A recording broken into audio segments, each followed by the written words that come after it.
Ei, gente! Bom dia! Estamos aqui pela TV Horizonte, a TV de Nossa Senhora da Piedade, a nossa padroeira. Pois é, um abraço para você, minha amiga dona de casa, companheira de todas as manhãs conosco, nesta manhã aqui na TV Horizonte, a TV de Nossa Senhora da Piedade. Pois é, nós estamos chegando aí, né? Estamos em setembro, daqui uns dias, né? Nós estaremos na cabine eleitoral votando para deputado estadual, deputado federal, senador, governador e presidente da República. E eu, diferentemente de muitas pessoas que falam do voto, do jovem voto, né, a partir dos 16 anos de idade, eu quero chamar a atenção daqueles que passaram dos 70. Muitos que passaram dos 70 anos acham, eu não preciso votar mais, já passei dos 70 anos. Mas o seu voto é importante, chama-se voto da experiência. Voto daqueles que já viram muitas coisas, né? E sabem avaliar os candidatos que nós temos por aí, não é verdade? Então o seu voto é muito importante, o voto daqueles que estão acima de 70 anos. Não deixe de votar e de, naturalmente, exercer a sua cidadania.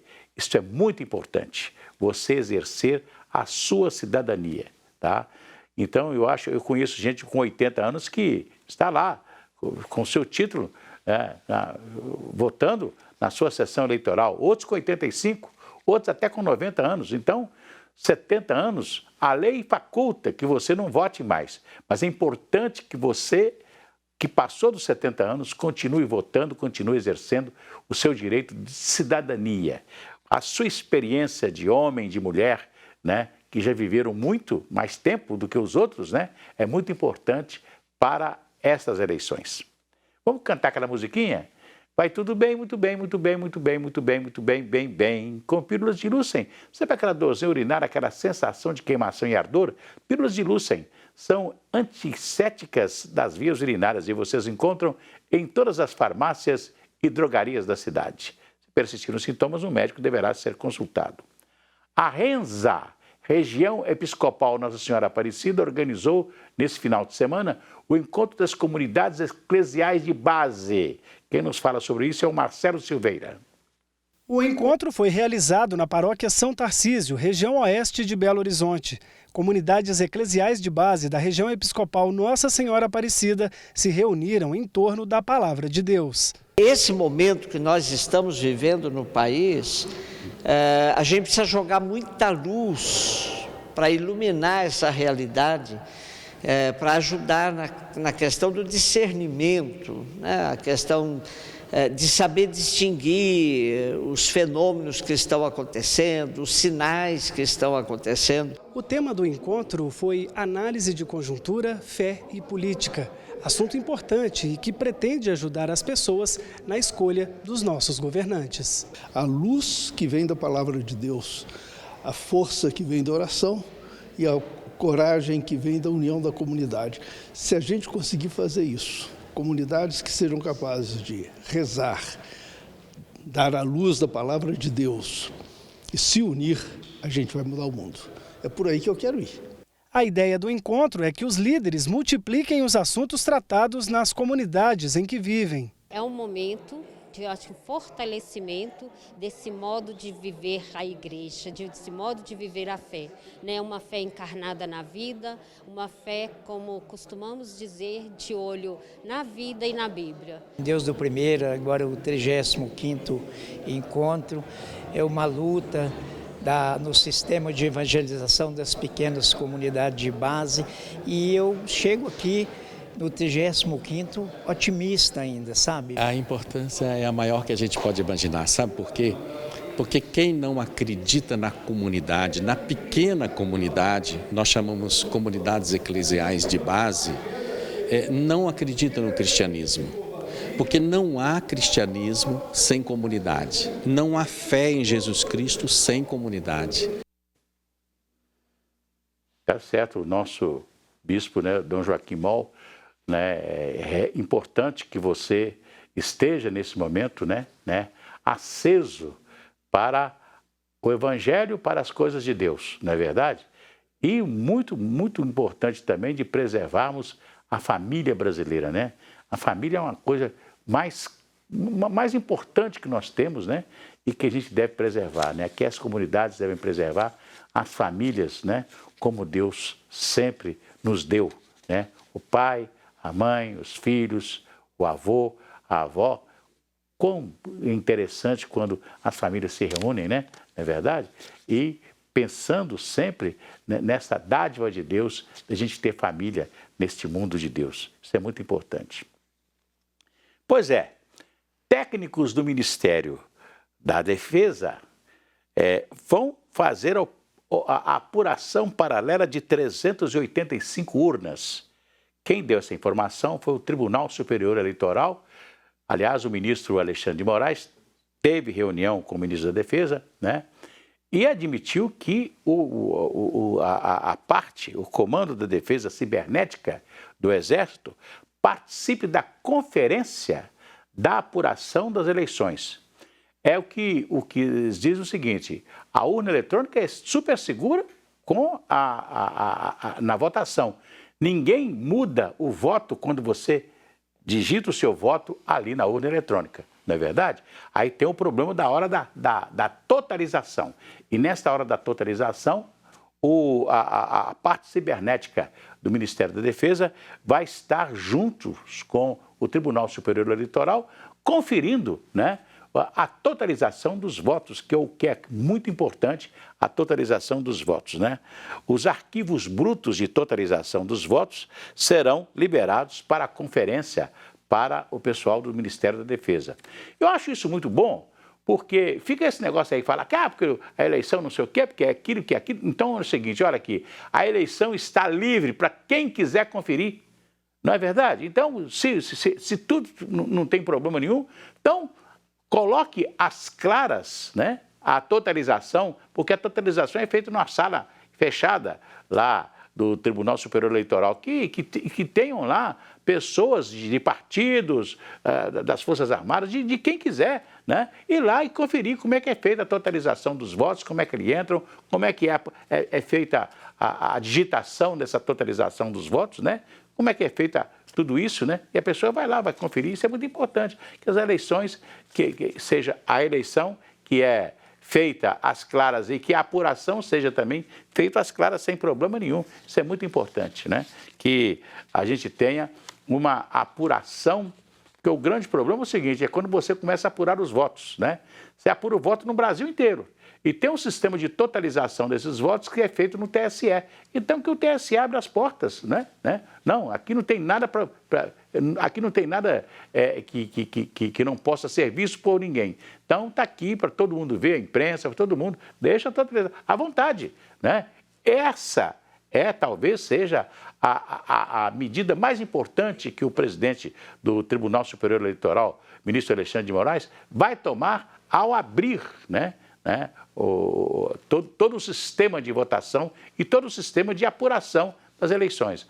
Votação a gente sabe que é tudo tranquilo, então que a apuração seja toda ela bem à vontade, mostrando para todo o Brasil como é feita a apuração dos votos, não é verdade? Porque depois que a eleição se processa, nós todos vamos para a sala para ouvir no rádio e na televisão as informações que serão prestadas justamente a partir da apuração das eleições. E esse ano nós não temos horário de verão, então nós teremos alguma diferençazinha a respeito da apuração das eleições quando ela vai se iniciar. Eu não sei se é 2 ou 1 hora de diferença que nós teremos, porque o norte do Brasil tem horários diferentes, né, de grande parte do nosso país. Então, como não temos horário de verão, então o que nós teremos de diferença de horário vai ser talvez 1 hora, no máximo 2 horas, né? Então, pelo menos, deveremos começar a apurar a eleição a partir das 18 horas, porque 17 horas terminam as eleições em todo o Brasil. Normalmente vem aquelas informações de boca de urna, não sei o quê, quem ganhou, quem não ganhou, quem vai ganhar e etc e tal, né? Então, nós vamos esperar aí com muita vontade, né? Primeiro votar, Todo mundo votar, todo mundo está lá votando. E depois vamos assistir e esperar a apuração dos votos em todo o Brasil. A ministra Rosa Weber, que é ministra do Supremo Tribunal Federal, vai assumir hoje, né? Há um rodízio no Supremo, né? E os ministros vão se revezando, né? Agora chegou a vez dela de ser presidente do Supremo Tribunal Federal. E ela hoje vai assumir o Supremo Tribunal Federal em cerimônia marcada para as 17 horas. Sai o presidente Luiz Fux e entra sai o ministro Luiz Fux e entra a ministra Rosa Weber. A cerimônia prevê a presença dos presidenciáveis, dos candidatos, de todos os candidatos e também de alguns ex-presidentes, como o Sarney, que já confirmou, o Temer já confirmou, não sei se o Fernando Collor já confirmou, porque ele está em campanha para a reeleição do Senado, então a gente não sabe, né? Mas me parece que a Dilma Rousseff já confirmou também a presença. A ministra disse que vai querer completa descrição da sua presidência, da sua administração do Supremo Tribunal. Não quer que o Supremo Tribunal entre em polêmicas, como aconteceu nos últimos tempos, né? Então, a ministra quer ser uma ministra mais reservada, sem colocar, né, o Supremo Tribunal nas discussões como nos últimos tempos aconteceram, né, com os últimos presidentes do Supremo Tribunal Federal. Ela tem 73 anos, nasceu no dia 2 de outubro de 1948.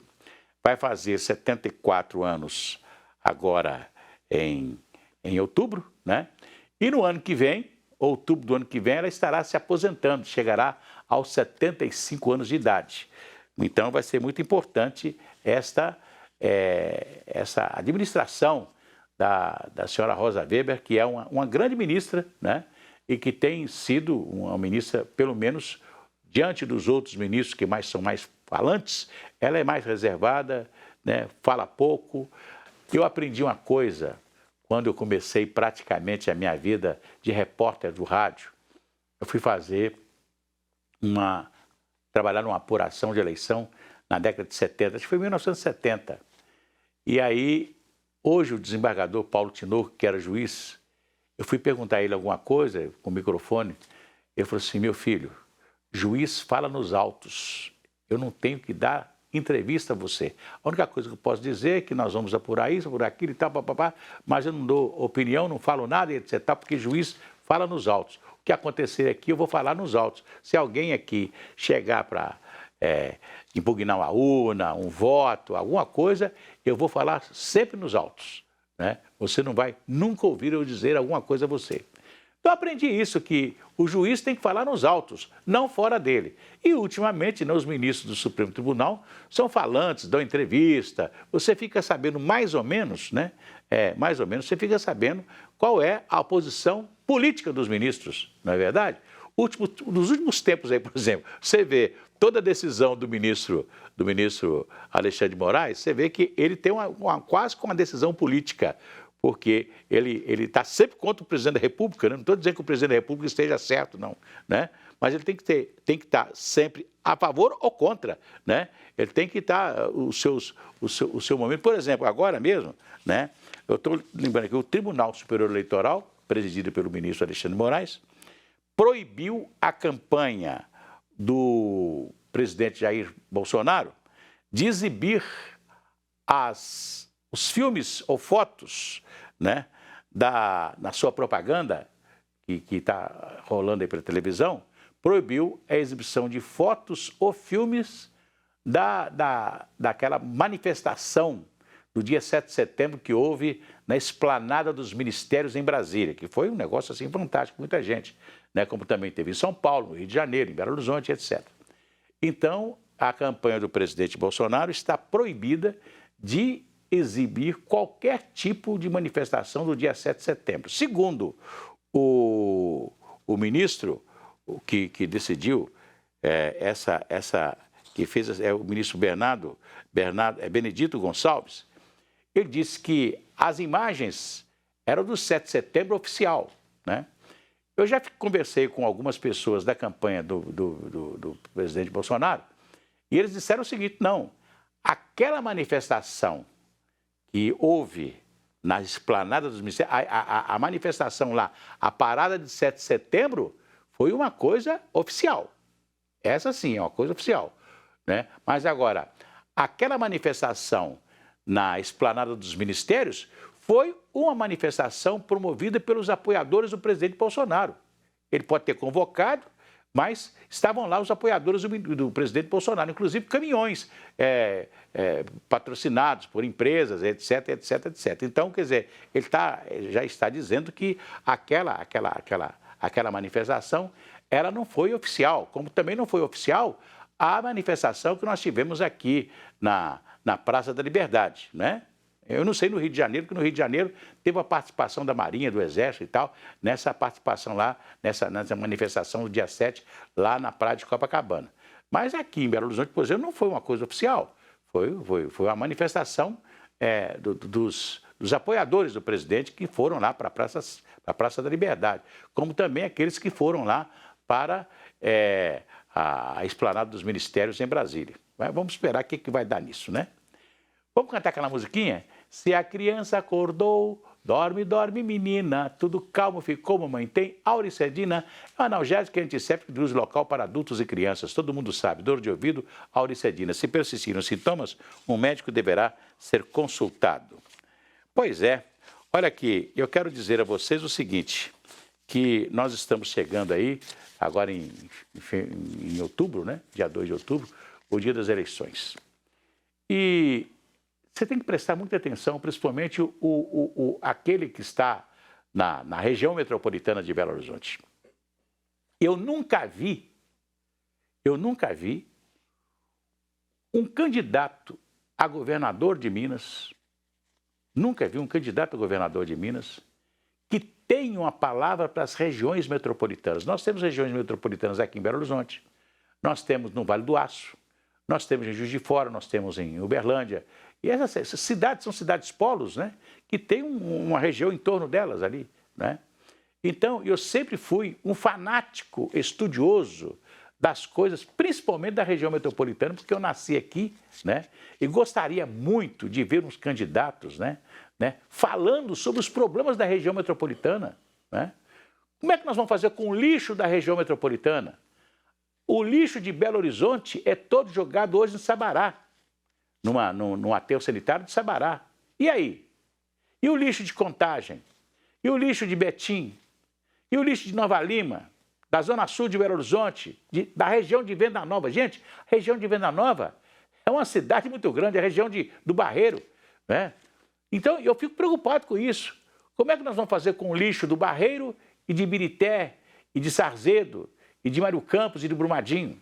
Como é que nós vamos fazer com o lixo da região de Contagem, né?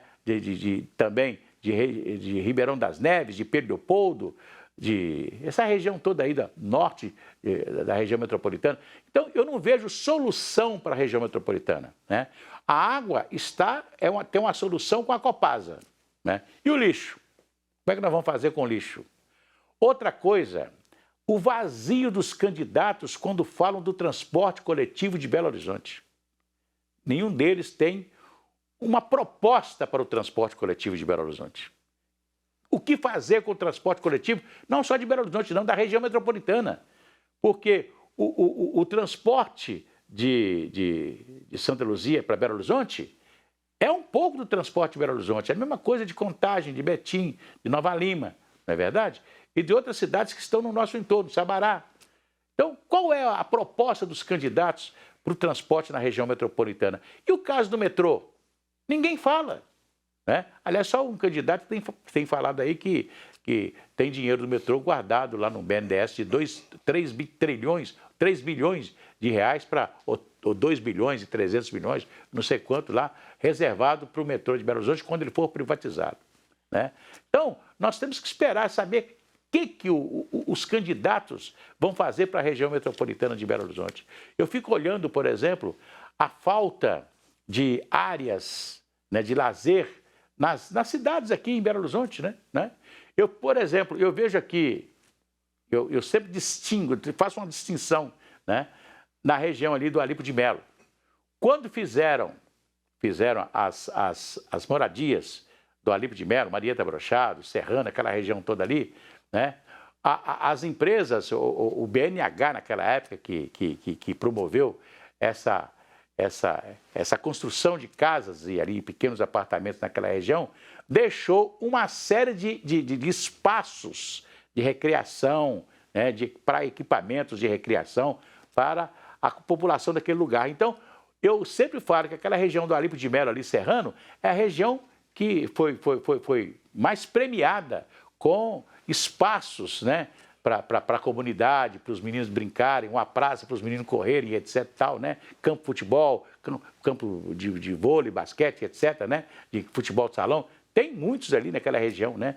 Tem uma área lá, na Avenida Bílio Machado, que a prefeitura colocou até um teatro lá e tem um espaço ainda aberto para circos. Quer dizer, de tanto que, quando se construiu ali naquela região, né, se guardou áreas para os equipamentos comunitários. Isso é muito importante. Então, você vê qual é a proposta dos candidatos para a região metropolitana em termos de, por exemplo, dos nossos parques. Né?